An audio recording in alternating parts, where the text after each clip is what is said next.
Danny Davis is the host of the Daniel Davis Deep Dive Show. He joins us now, talk a little bit more about what might have happened here.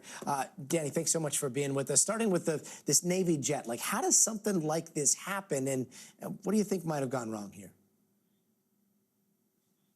Yeah, what I think we can piece together based on the information that we have is that on board the ship, they were probably moving the aircraft to another location like they do probably many times every single day. And at that time, probably one of the Houthi missiles came up, well, I think what they call it a spot attack, which is a very short distance of time. And in that time, you have literally seconds to take evasive action.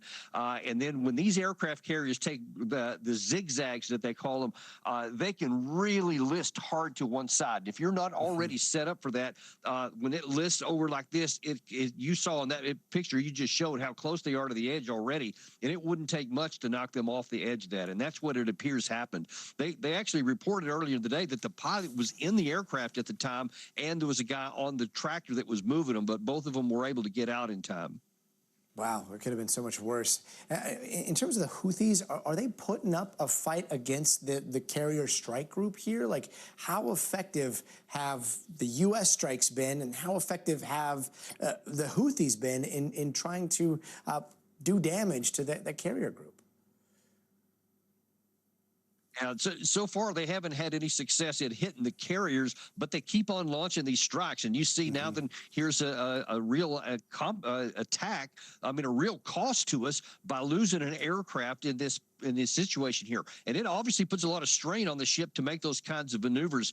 And honestly, there's multi-layered defense capabilities that we have. The maneuvers, one of them. There's anti-missile missiles that can knock those things down.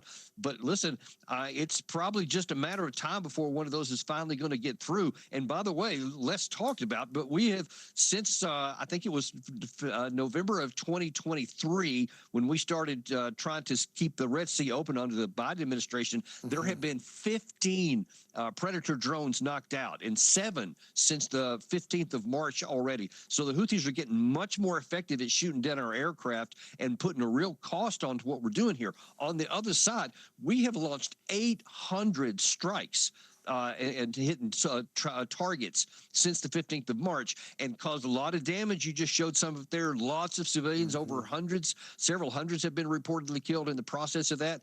But the thing is that the Houthis had almost a full decade of time to understand how to survive these kinds of strikes when the Saudis were trying to destroy them. And most of their stuff is buried deep inside of mountains. And you can blow stuff up on the surface, but it doesn't show any sign that it's going to bring the Houthis to their heels. So we have to really calculate, is this in American interest to continue on? And I argue it's not.